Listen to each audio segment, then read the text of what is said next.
Olá, meus irmãos, graça e paz a todos.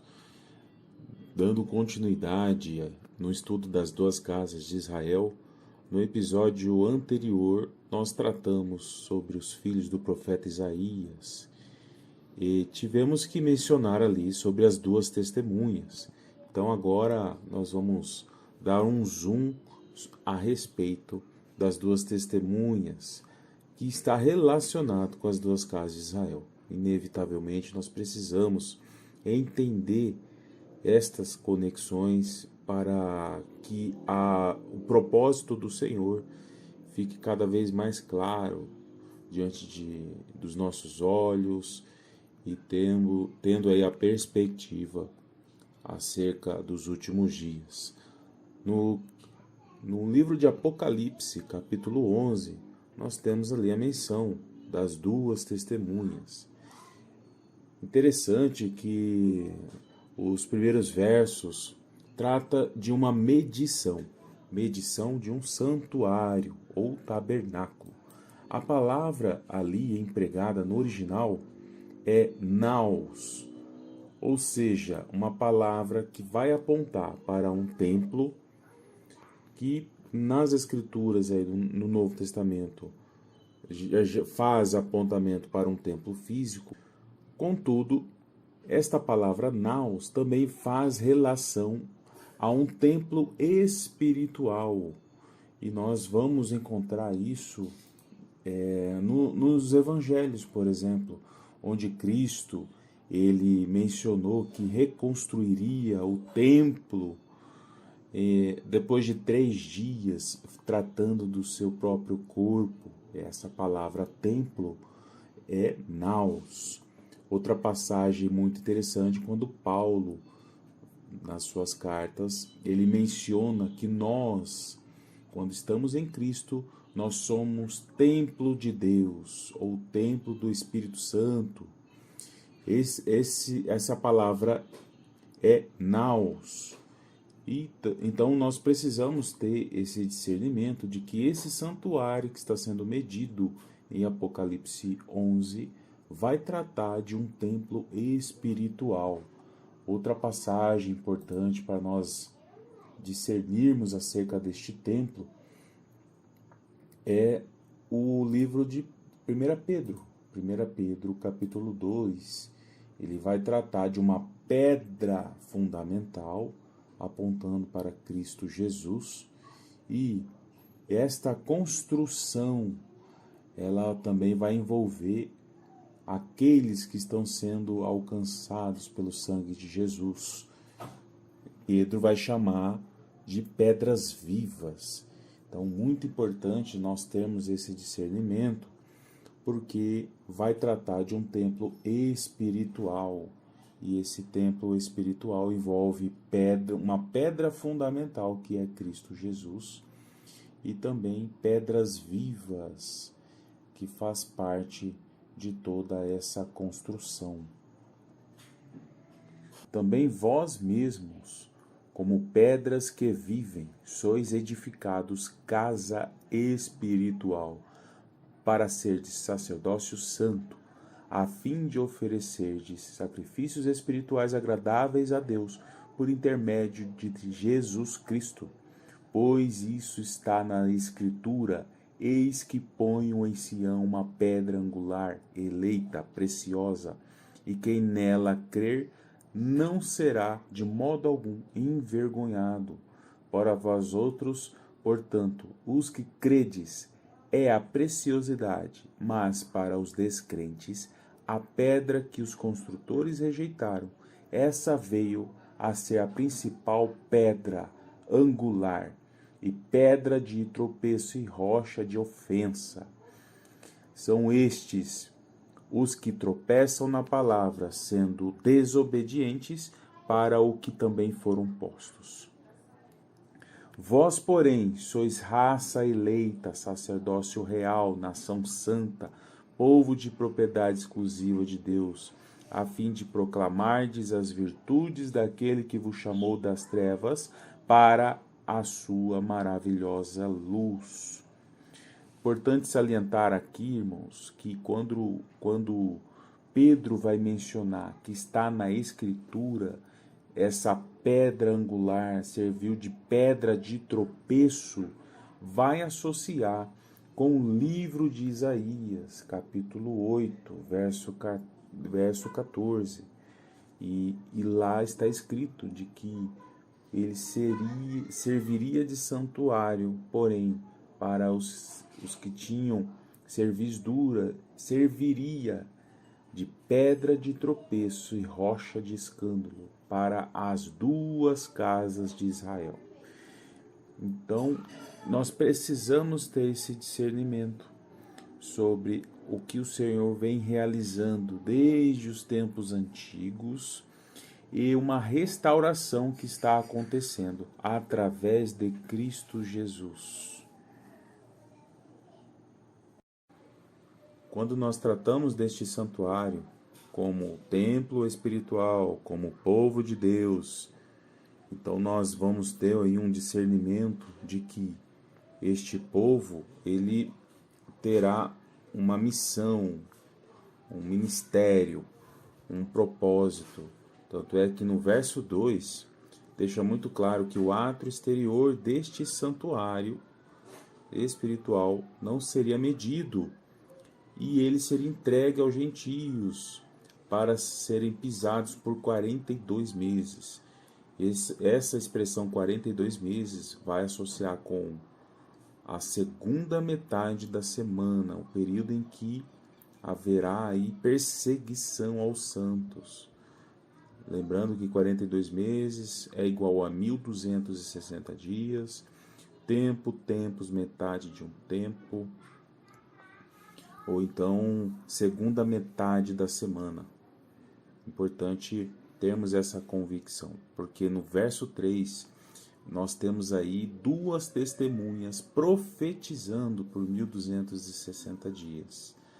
Então nós temos aí um período em que as duas testemunhas vão profetizar e depois um outro período em que os santos seriam perseguidos também pelo período de 1260 dias ou 42 meses.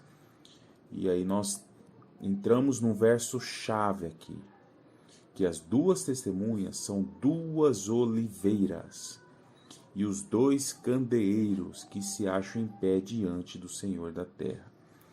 Quando nós analisamos aqui duas oliveiras e dois candeeiros, nós precisamos discernir onde que essas palavras vão fazer sentido na análise das duas testemunhas. Duas oliveiras, nós temos uma conexão direta com Zacarias capítulo 4. Então nós precisamos ter o profeta Zacarias em mente, porque ali tem menções muito importantes sobre as duas testemunhas. E o capítulo 4, ele vai mostrar a revelação de um candelabro de ouro, um vaso de azeite, 7 lâmpadas com 7 tubos. E nós temos ali duas oliveiras, uma à direita do vaso de azeite e outra à esquerda. E o Senhor vai discorrer acerca de uma palavra que vai apontar para uma edificação, uma restauração, citando o rei Zorobabel. Nós sabemos que Zorobabel esteve ali no período de reconstrução do templo e da cidade de Jerusalém, depois do período do cativeiro babilônico. Todavia, quando nós olhamos com mais atenção as menções do profeta Zacarias, nós vamos perceber que esta casa que seria edificada nos tempos de Zorobabel também tem um apontamento profético que se relaciona com uma edificação de uma casa espiritual. Por isso nós precisamos discernir aquele templo espiritual de Apocalipse 11, porque vai fazer muito sentido. Nós temos a expressão muito conhecida não por força nem por violência, mas pelo Espírito. Os fundamentos do templo de Zorobabel foram construídos, foram edificados. Contudo, pelo Espírito existe um fundamento, existe uma construção de uma casa, de um templo espiritual que está acontecendo até nos nossos dias e ela vai se consolidar nos últimos dias. Então nós precisamos ter esse discernimento. O profeta escreve nos últimos versos, ele faz uma pergunta: quem são as duas oliveiras, os dois raminhos de oliveira que estão junto aos tubos de ouro, que vertem de si azeite dourado? Existe um azeite dourado, um azeite especial que será derramado nos últimos dias. Está muito relacionado com a unção dobrada sobre as duas casas de Israel, sobre as duas testemunhas. Vai apontar aí para o Elias que há de vir e preparar o caminho para a volta de Jesus sobre a terra. O último verso vai relacionar com dois ungidos que assistem junto ao Senhor de toda a terra. Outra menção importante sobre as duas oliveiras está no livro de Romanos. Romanos capítulo 11, um capítulo muito importante, muito profundo, que Paulo ele vai escrever, ele vai trazer elementos muito importantes acerca do propósito de Deus para os últimos dias. E ele vai mencionar aqui no livro de Romanos, capítulo 11, duas oliveiras.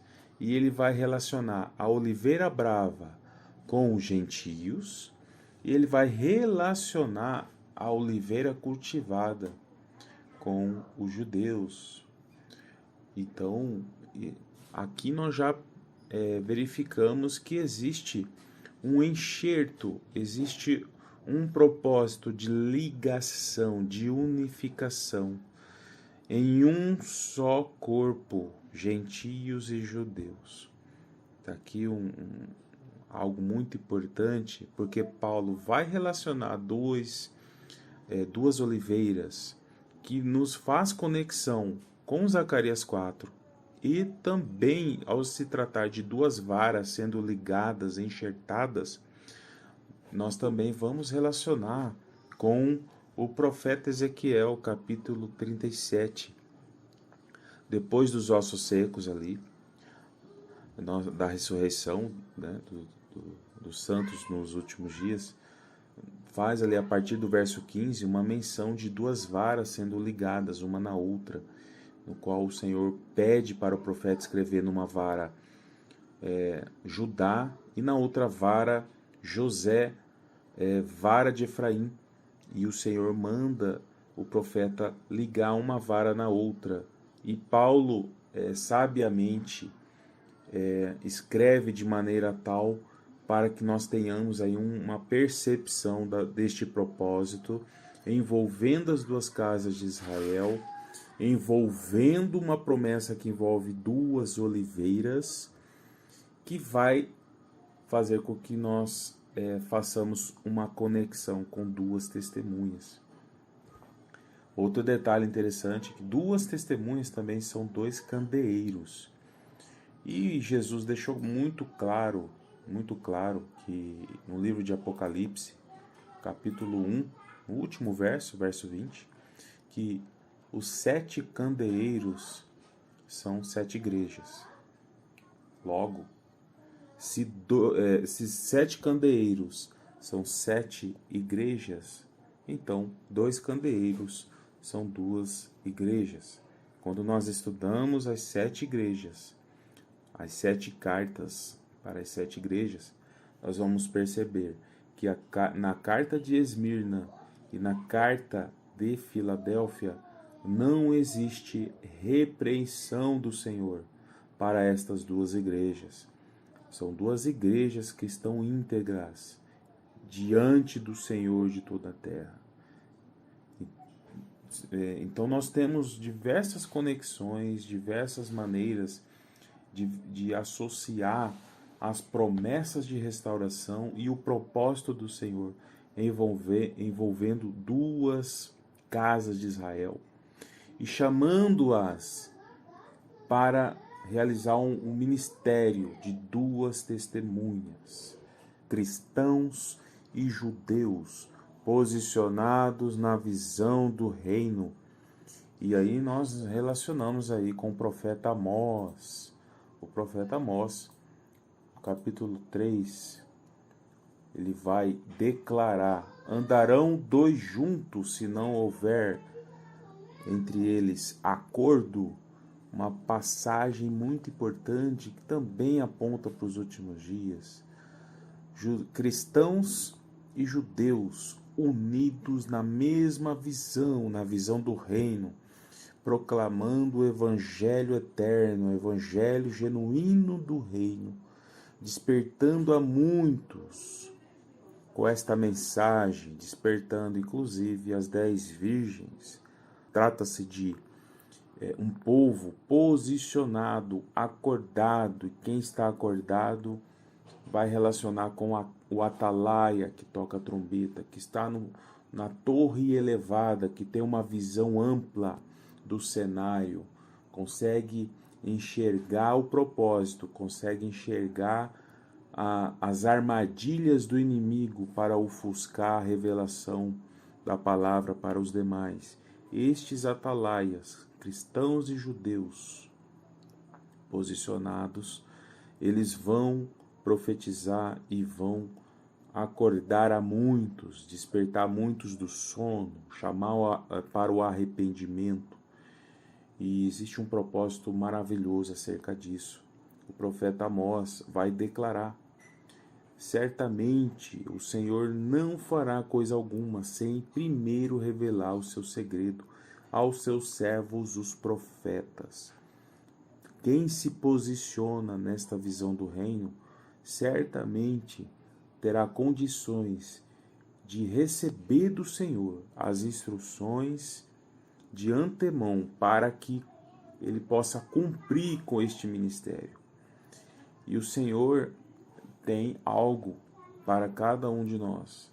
Nós precisamos desde já nos despertar para este momento tão importante, o Senhor usando o seu povo posicionado, cristãos e judeus, para um propósito sublime. Portanto, tudo isso que nós estamos colocando aqui tem muitas passagens nos profetas, na própria Torá e também no Novo Testamento, que vão relacionar com este propósito dos últimos dias. Continue conosco, acompanhe aqui os nossos estudos. Se você tiver alguma dúvida, alguma pergunta, pode deixar nos comentários. Nós vamos aqui responder prontamente as suas dúvidas. Eu creio que muitas coisas o Senhor tem a nos revelar, nos ensinar, nos instruir, e precisamos nos preparar de corpo, alma e espírito para coisas grandes que o Senhor preparou para estes dias. Amém? Deus abençoe a todos.